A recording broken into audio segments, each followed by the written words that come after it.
Eteryje laida Polis ant kalvos. Sveiki gerbėmieji. Su jumis tradicinė laida Polis ant kalvos, vedantysis Marius Kundrotas. Šiandienos tema – laimės politika ir tautinė valstybė. Apie tai mums papasakos psichologas, profesorius, politikas Gediminas Navaitis. Labadiena. Labadiena. Felicitarinė politika, lietuviškai laimės politika. Apie tai jau kalbėjom vienoje iš savo laidų. Šiandien išplėtosime šią temą santykyje su tautinė valstybė. Paties pateiktame laimės indekse aukščiausias vietas užima Skandinavijos valstybės, kurias sunku pavadinti tautinėmis, jos veikiau liberaliai kairiosios. Tad kodėl pats laimės politiką siejat su tautiniu valstybės modeliu? Aš gal pasakyčiau truputį kitaip, nes tai reikėtų sieti su stiprios valstybės modeliu. Ir Skandinavijoje valstybės vaidmuo visuomenės gyvenime, politikoje, ekonomikoje yra tikrai aiškus.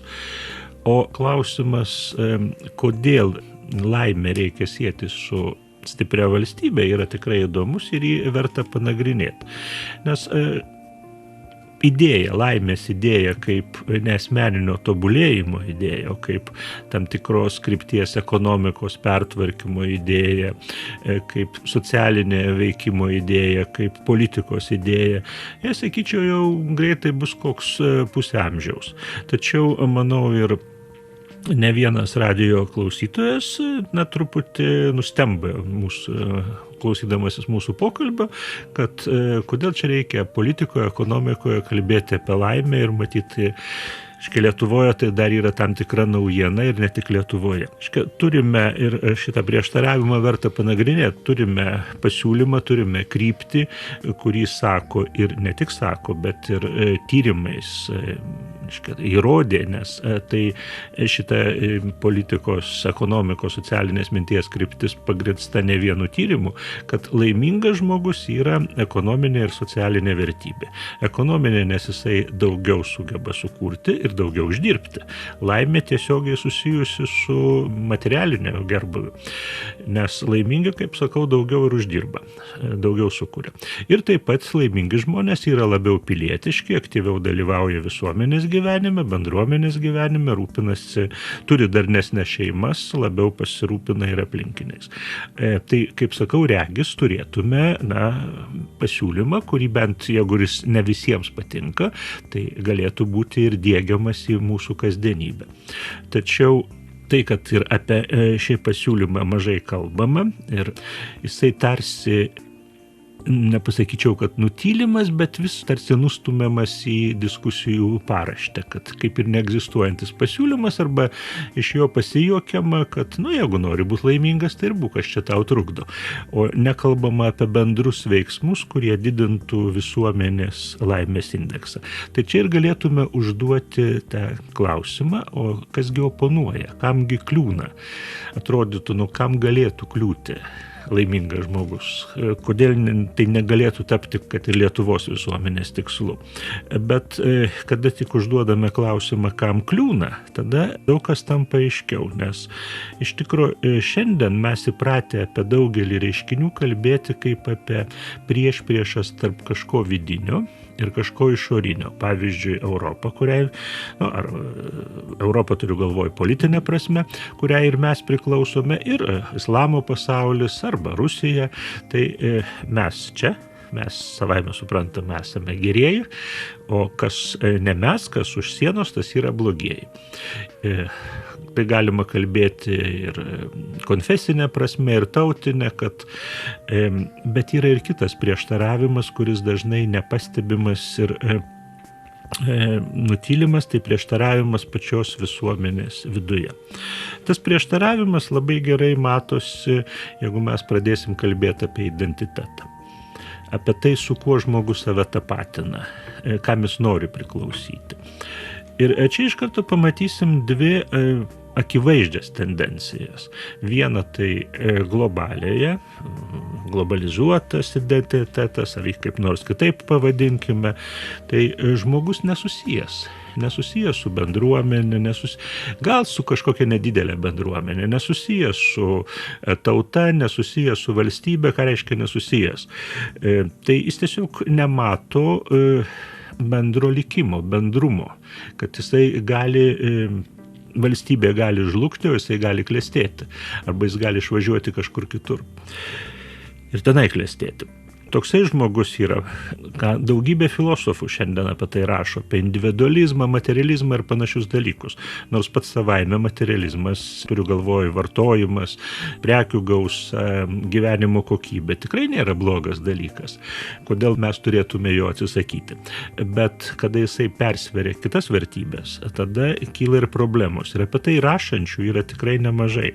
Tačiau jie paprastai konstatuoja, tai yra tokia situacija, šiuolaikinė pasaulyje žmonės per daug individualūs, per daug atsiriboja nuo kitų, per daug nukreipti į vartojimą ir čia kaip ir dedamas taškas, bet neklausima, kodėl jie tokie yra, kas palaiko tokią kryptį ir kam jinai naudinga. O jinai naudinga yra didžiosiomis korporacijoms, nes kaip tik toks žmogus ir yra lojalus kam? Korporacijai. Jisai yra motyvuotas kuo daugiau dirbti, kad galėtų kuo daugiau vartoti.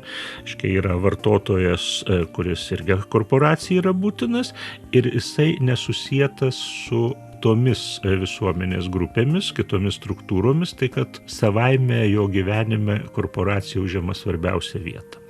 Ir kas gali pasipriešinti šitam globaliam, pavadinčiau, identitetui? Tik tai stiprios nacionalinės valstybės. Nes nei atskiras žmogus, kino filmuose mes matome, kaip koks nors didvyris advokatas ar žurnalistas demaskuojat ekologiją naikinančią tarptautinę bendrovę, bet tai daugiau kino filmų siužetas. Jisai aišku smagus. Taip pat kartais tas žmogus padeda bendruomeniai kovoti su naikinančiais aplinką.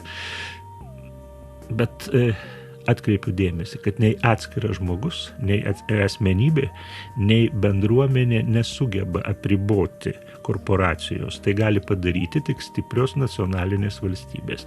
Ir todėl atsiranda natūrali priešprieša tarp šitų darinių. O vienintelis iš tikro, kuo gali remtis nacionalinė valstybė, tai tautiniu identitetu.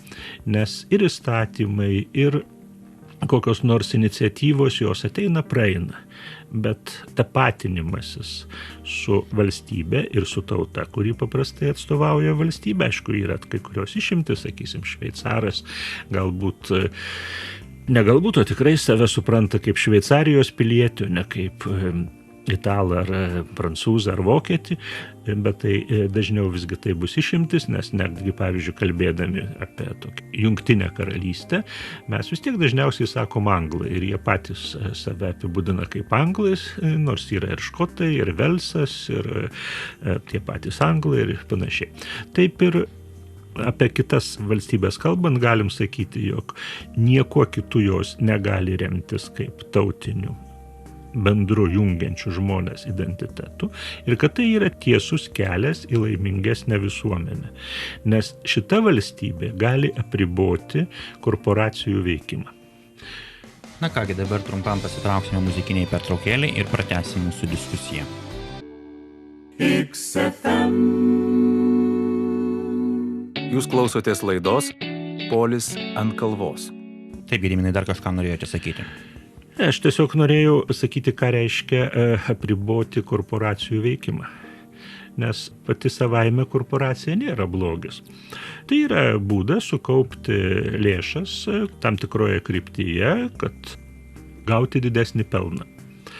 Tačiau šiandien, kaip ir dažnai atsitinka pasaulio istorijoje, visuomenėje, šiuolaikinėje visuomenėje, kad kai kurie pozityvūs veiksniai, jie tampa ne visai suvaldomi.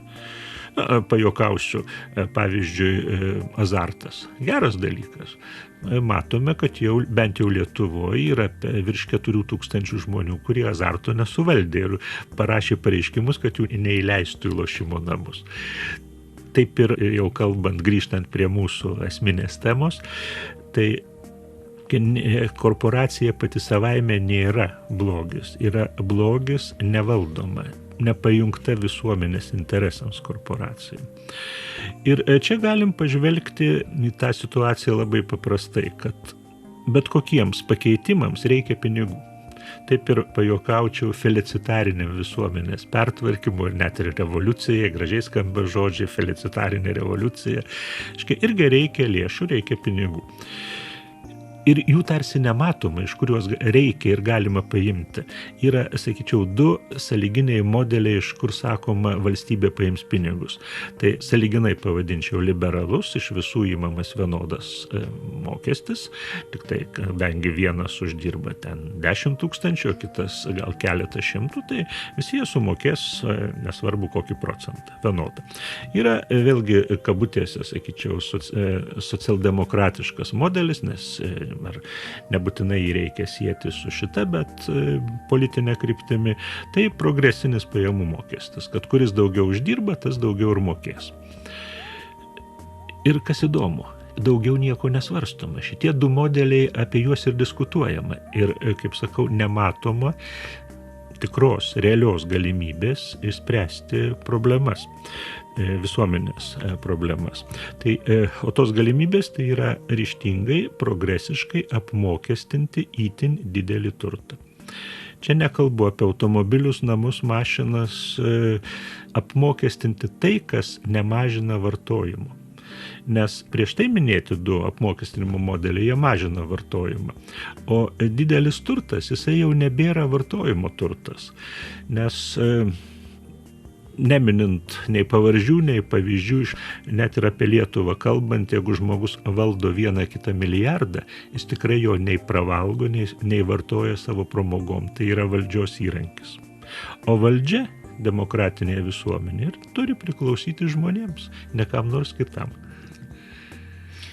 Na, šiandieną daugelis politikų kalba apie ekonomikos augimą, bet paprastam žmogui tai sunku suvokti. Ką reiškia ekonomikos augimas? Kad keliolika, pagaliau kelios dešimtys įmonių pasididino pelną?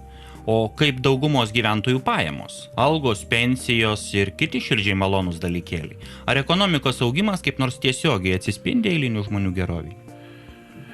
Iš dalies jisai atsispindi, bet tikrai ne taip tiesiogiai, kaip atrodytų, nes, matot, valdai tai, ką matuoji. Mes savo gyvenimą, gal tiksliau pasakyčiau, valstybės gyvenimą matuojame bendro vidaus produktu. Ir labai juo rūpinamės. Gal aš tu nesirūpiname juo tiek, kiek juo didžiuojasi arba nesididžiuoja, bando nutilėti valdžią. Bet jai tai kaip ir pagrindinis savo veiklos įvertinimo matas. O bendras vidaus produktas, jisai kyla net ir tada, kai žmonės automobiliai stovi grūstyse, kad uraganas, jis irgi padidins bendrą vidaus produktą, nes reikės atstatinėti tuos namus. Tai kad, vaizdžiai sakant, jeigu dabar aš tau duočiau 10 eurų, tu juos man grąžintum, tai bendroji ir tai būtų apskaityta finansinėje sistemoje, tai bendras vidaus produktas išaugtų 20 eurų. Gyvenimas, akivaizdu, kad nei mano, nei tavo nuo to nepagerėjo. Todėl, matai, kuriais mes matuojam visuomenės gyvenimą, nėra pakankamai tikslus, kaip kartais iš šalies atrodo. Neįsigilinę žmonės mano, kad ekonomistai, statistikos specialistai labai turi tikslius būdus išmatuoti mūsų gyvenimą. Deja, tie būdai nėra tokie jau vienareikšmiškai tikslus. Aš čia nekritikuoju šito mato, nes ir kiti matai nėra jau tokie absoliučiai geri. Visi jie turi savų trūkumų. Ir todėl bendras atsakymas, taip, BVP augimas, jisai galų gale truputėlį prisideda ir prie kiekvieno iš mūsų gyvenimo gerėjimo, bet toli gražu ne taip sparčiai, kaip norėtume. Ir čia dar vieną turiu gana liūdną žinią radijo klausytojams. Šiais metais pavasarį maždaug buvo paprastas paskaičiavimas padarytas, specialistai, kurie pinigus mėgsta ir moka skaičiuoti, bankų ekspertai jį padarė ir nustatė, kad jeigu atlyginimai Lietuvoje auks 20% per metus, kas aišku yra jau toks, ko ne fantastikos ryties pasakymas, tai po 10 metų pasivysim Vokietiją. Jeigu jie augtų, tai proto ribose 4,5%, bet visą laiką nesustodami, tada po 50 metų. Ką tai reiškia? Kad tik 60 metais. 2060 metais susilyginsime pagal atlyginimus su Vokietijos atlyginimų lygiu. O nereikia turbūt priminti, kad gyvenam bendroje ekonominėje erdvėje, kur ir žmonių judėjimas, ir paslaugų judėjimas, ir kapitalo judėjimas nėra varžomas. Ir iš karto pasakysiu, kad be šitos erdvės būtų dar blogiau be bendros. Tada neišvengiama išvada, kad ir mes, ir mūsų vaikai, duok dieve anūkai, jau bus kitokie, o ir mes, ir mūsų vaikai vis bus varganų giminaičių padėty. Mano galva, tai reiškia, jog mes turime ir daryti ryžtingus pokyčius. Aš nenoriu, kad nei aš, nei mano vaikai būtų Europoje vis vargani giminaičiai, vis antrarūšiai žmonės. Aš noriu, kad Lietuva, čia gyvenantys žmonės, Lietuvos piliečiai, būtų ne tik, kad neblogesni, bet ir geresni. Atsidurtų geresniai padėtį. O tai reiškia, kad turim pereiti prie kitų ekonomikos tvarkymo principų. Iš principo tai įmanoma reiškia. Bent jau laimės ekonomika siūlo tą idėją. Siūlo ir felicitarinė politika, kuri įgyvendintų šituos uždavinius, jinai siūlo kelią, kaip tai daryti. Nes pabrėžčiau, kad rinkos ekonomika jau nebegali pasiūlyti iš mano minėto prieštaravimo išeities. Nes pasakymas, sumažinkim ten verslo mokesčius. Bus geriau verslui. Galbūt jam ir bus geriau, bet kas ir kiek pasikeis nuo to, niekada niekas nepasako. Todėl turėtume svarstyti kitas naujas ir galbūt, ir kiek ir netikėtas idėjas. Na kągi, dar kartą pasitrauksime pertraukėlį ir pratęsim diskusiją po jos. Jūs klausotės laidos Polis ant kalvos. Taigi, pats užsiminėt apie netradicinės priemonės skatinti ne tik tai ekonomikos augimą, bet ir žmonių laimės, žmonių gerovės indeksą. Gal galėtumėt keletą pagrindinių taip įvardinti? Tai vieną jau paminėjau, kad, sakyčiau, esminė, kad mums reikia bet kokiems žymiems pokyčiams reikia finansavimo ir tas finansavimas ateitų iš didelio turto apmokestinimo. Didelio tai iš karto sakau, kad nekiltų ten minčių, kad vėl kokį automobilį siūlo, kaip pasiūlė ir tuoj pat atsisakė savo pasiūlymo nauja finansų ministrė, nes tai vis yra nutaikyta ne į didelį turtą, o į kiekvieną žmogų. Toks yra ekonomistas, gal kam bus įdomu, susiras jo mintis internete, tai dabar viską lengvai galime surasti.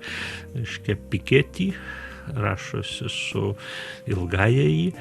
Jisai darė pranešimą Jungtinėse tautose ir pateikė paskaičiavimus, kad užtektų turtą didesnį negu 1 milijonas apmokestinti papildomai, milijonas eurų, papildomai 1% ir turtą didesnį negu milijardas apmokestinti 10%. Šioje planetoje būtų galima dvigubai padidinti pensijas ir spręsti daugybę kitų socialinių problemų. Nes kokia šiandien yra situacija, akivaizdžiai nebetitinkanti visuomenės interesų. Maždaug 4,5 milijono žmonių, galite paskaičiuoti procentą nuo 7 milijardų, valdo 20% turto. Jeigu tendencija išliks, po 20 metų jie valdys jau 35% turto. Kaip sakiau, tai nėra veiksmas, kuris atima iš jų geresnį gyvenimą. Tai yra tik tai galios perskirstimas.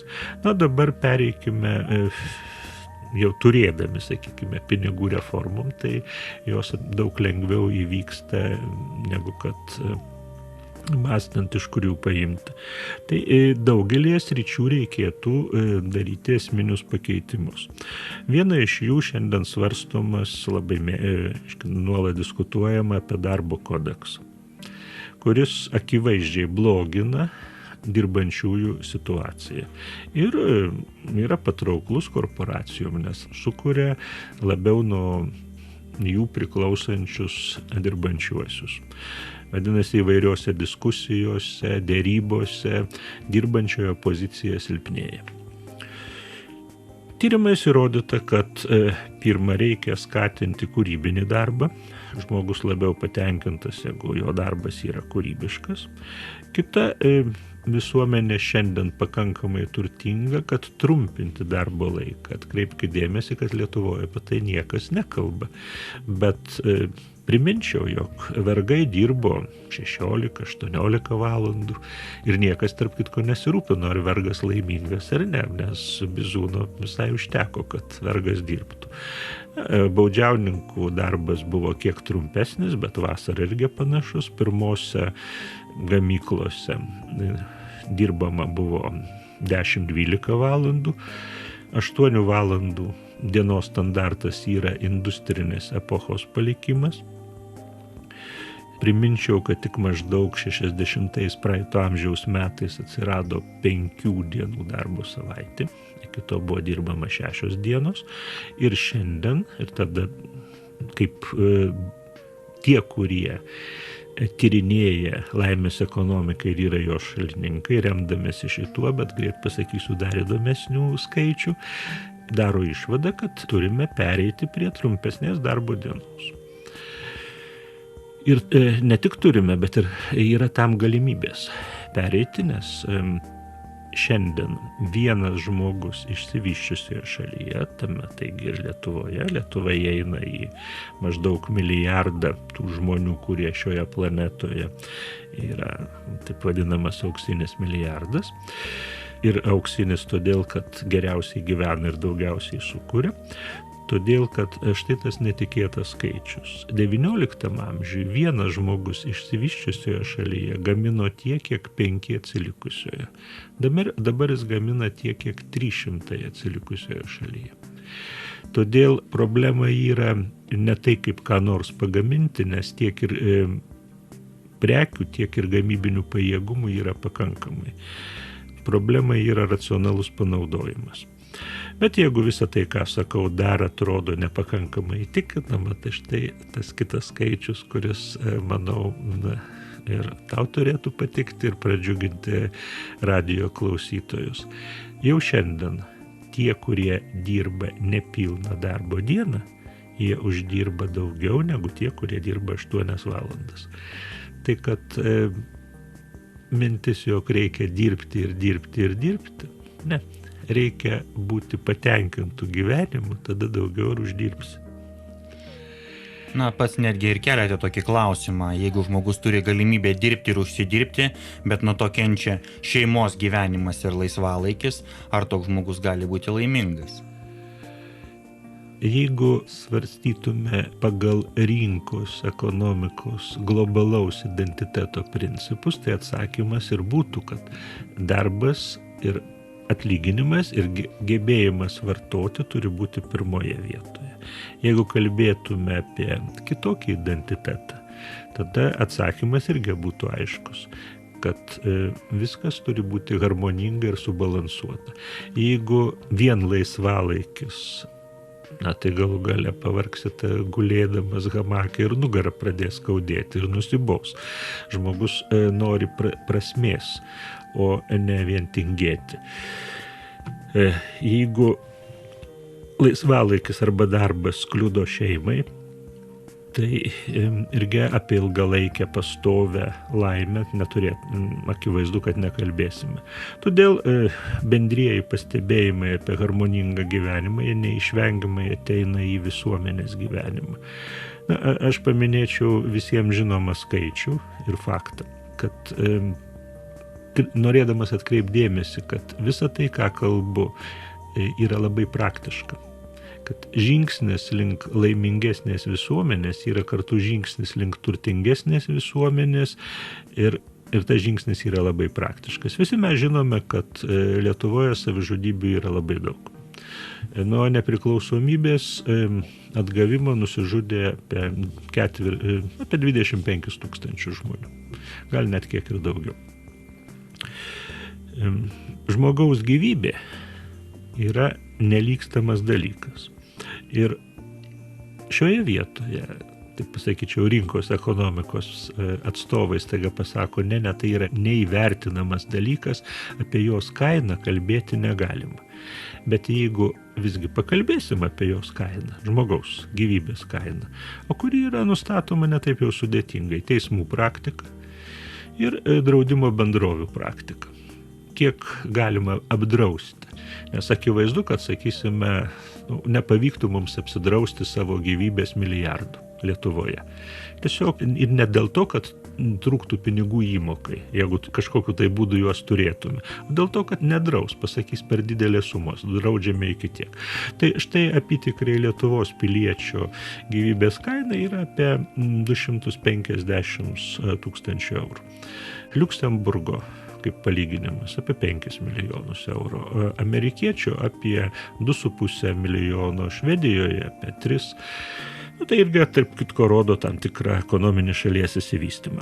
Bet remdamasis tuo skaičiumi, kurį vardinau, nesunku sudauginti gyvybės kainą iš nusižudžiusių ir ką matome, kad dėl nepakankamo dėmesio psichiniai gerovai, žmonių pojūčiai, kad jie reikalingi, kad jie svarbus, kad jie susilauks pagalbos bendruomenėje, mes per nepriklausomybės metus praradom maždaug daugiau negu 1 valstybės biudžetą. Visi metai, visa, kas buvo sumokėta mūsų mokesčiai, kas buvo skirta švietimui, sveikatos apsaugai, mokytojų, policininkų, valdininkų apmokėjimui, kelių tiesimui. Visa tai išmesta nežinia kur. Todėl, kad šioje valstybėje dėmesys žmogaus dvasiniai geroviai kol kas yra už skliaustelių. Na kągi, dar sykį trumpam atsipūskime ir grįžkime toliau bendrauti. Jūs klausotės laidos Polis ant kalvos. Šiandien beveik visos partijos kalba apie vidurinėje klasę. Tai yra smulkų ir vidutinį verslą, eilinius tarnautojus, inteligentiją, paprastus ūkininkus. O praktikoje vidurinioji klasė praktiškai naikinama.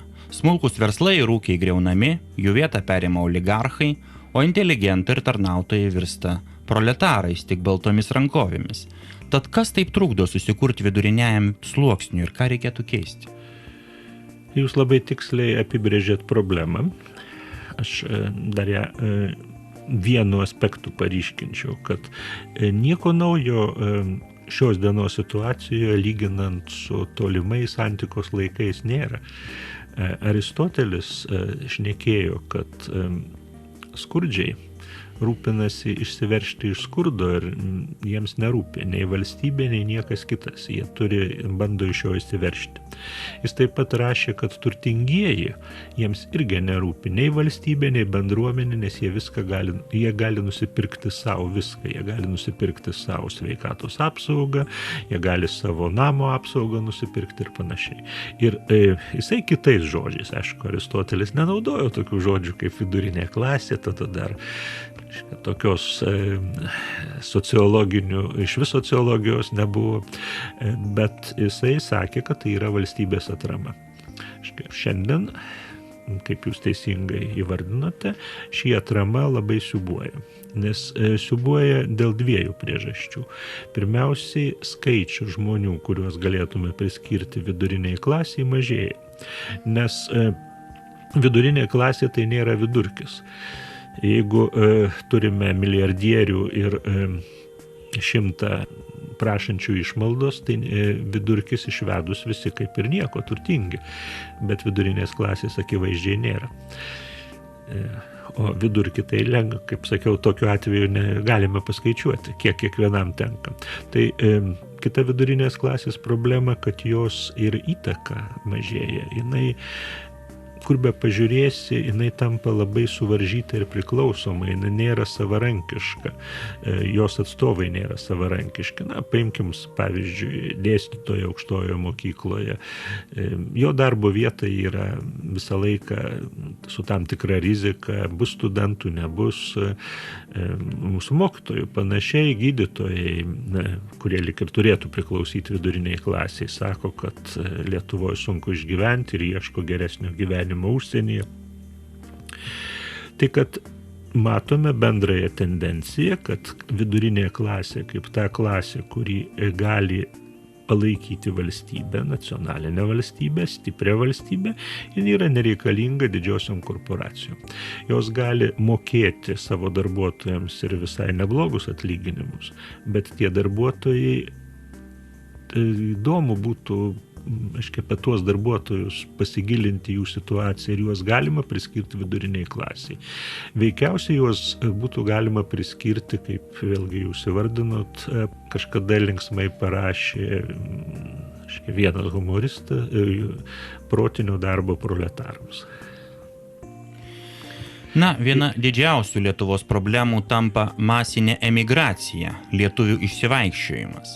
Ar atvirame pasaulyje įmanoma tai sustabdyti? Juk net sukūrus gerovę galima rasti šalių, kur gyvenimas dar geresnis. Pažvelkime į šitą situaciją truputėlį kitaip. Kada jinai apibūdinama kaip besąlyginis blogis, tai tada dažnai ir sprendimų nesimato. Emigracijoje, laikinoje emigracijoje galime išvelgti ir nemažai pozityvaus. Išvažiuoja jaunimas mokytis. Puiku, jisai įgis kitokį išsilavinimą, jisai pamatys pasaulį. Bet kada prasideda, po puiku, kada prasideda blogai. Jeigu jisai toliau nebesies savęs su šituo kraštu, su šio krašto žmonėmis ir nutars, kad jam geriau daryti karjerą kur nors, nesvarbu kur, New York'e, Londone, Tel Avive. O jeigu tas protingas ir išsilavinęs jaunas žmogus grįžtų į Lietuvą ir čia matytų perspektyvas, tai tada mes tokia laikina emigracija tikrai džiaugtumėmės, kad jisai pamatė, suprato, įgijo patirties.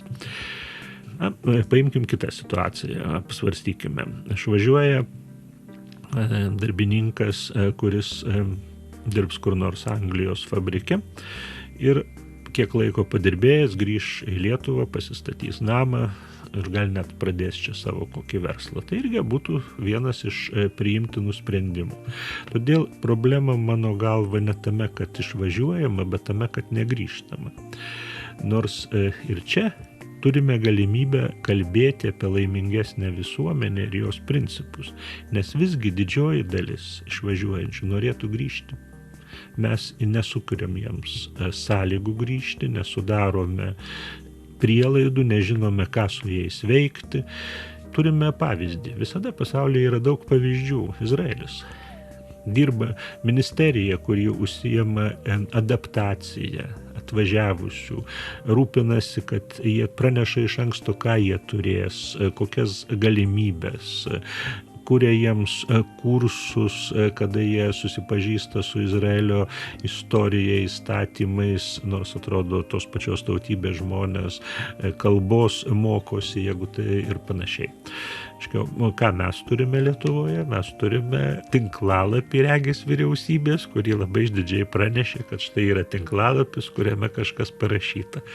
Tarsi, jeigu, sakysim, šiandien mūdu išvažiuotume, nesvarbu kur, iš Skandinaviją. Tarsi mes nežinotume, kad reikia turėti pasą, ar kad Lietuvoje lietuvių kalba yra valstybinė, ar dar kokių nors tų dalykų. O ieškoti darbo vietų veikiausiai mes ne tame tinklalapyje ieškosim, o darbo biržoje arba per pažįstamus. Tai kad imitacinė veikla yra labai mėgstama Lietuvoje, jos daugelį sričių galime pastebėti, bet šioje srityje imitacijos jau per brangiai atsieina visuomeniai. O trumpas atsakymas į jūsų klausimą apie migraciją būtų toksai: jeigu pavyktų sukurti laimingų žmonių valstybę, tai stovėtų eilė norinčių čia atvažiuoti, o ne iš čia išvažiuoti. Na ir dar žinomas įdomus faktas. Lietuviai sovietų kalėjimuose ir tremtyse gyveno ypatingo skurdo ir smurto sąlygomis, o vis dėlto apie savižudybės vargiai išgirstume. Dabar žmonės gyvena santykinai geriau, bet savižudybės, girtuoklystė ir kitos susinaikinimo priemonės virsta kasdienybė. Na, Mariau, čia aš skėstelsiu rankomis ir pasakysiu, kad iš tavęs tokio klausimo, tokio nevykusio klausimo nesitikėjau. Nes paėmė ir padėjai lygybės ženklą tarp gerovės ir tarp to, ar žmogus turi 2 kostiumais daugiau, ar reiškia jo mašina 10 metų senumo ar 5 metų senumo. Juk akivaizdu, kad gerovė apima daug daugiau dalykų, ne tik materialinius. Ir todėl prieš pastatyti, kad štai tie žmonės materialiai vargo, bet priminsiu, jie turėjo tikslą, jie turėjo palaikymą vienas kito. Didžioji jų dalis turėjo šeimą, kurį ir vaikus, su kuriais buvo artimi santykiai. Ir daugiau būtų galima vardinti dalykų. Tikėjimą pagaliau. Taip, kuriuos šiandien globalus identitetas nurašo, kuris sako, na, tikėjimas, tai tavo asmeninis reikalas, taip iš tikrųjų mano asmeninis. Tačiau tas mano asmeninis reikalas netikėtai yra susijęs su tavo paminėtų materialinė gerovė. Atrodytų, koks gali būti ryšys tarp vaikščiojimo į pamaldas ir atlyginimo. Bet pasirodo yra, nes tie jauni žmonės, paaugliai, kurie vaikščiojo į pamaldas, čia tyrimas tarp kitko amerikietiškas, bet manau svarbu mums neskaičiai, o logika. Kodėl taip atsitiko? Jie po 20 metų, jų atlyginimai buvo maždaug 10-15% didesni negu tų, kurie nevaikščiojo į pamaldas. Tų paauglystėje. Kokia priežastis? Kad galima vienaip kitaip žiūrėti į konfesinės bendruomenės, bet šiaip ar taip jos orientuotos į tam tikrą ir socialinį elgesį. Vienas iš jų, kad gal paauglių grupėje, kurį nesusijusi su konfesinė bendruomenė, galima girtis, kad nesimokau, nusispjaut man ant tų pamokų ir rūkau ir panašiai. Paauglių grupėje, kurį susijusi su konfesinė bendruomenė, girtis, kad nesimokau, jau kažkaip nebeišeitų, ar ne? O jeigu paauglys gerai mokosi, tai natūralu, kad užaugęs jis daugiau uždirba. Kągi, iš tikrųjų klausimas buvo truputėlį provokacinis būtent tam, kad išgirstume tai, ką išgirdome. Ir dėkojame profesoriai. Palinkėkim jam ir savo, kad Lietuva taptų laimingesnė šalimi. Rūpinkimės vienas kitu ir savo tauta, savo tėvynę. Duok ir tau bus duota. Iki kitų susitikimų.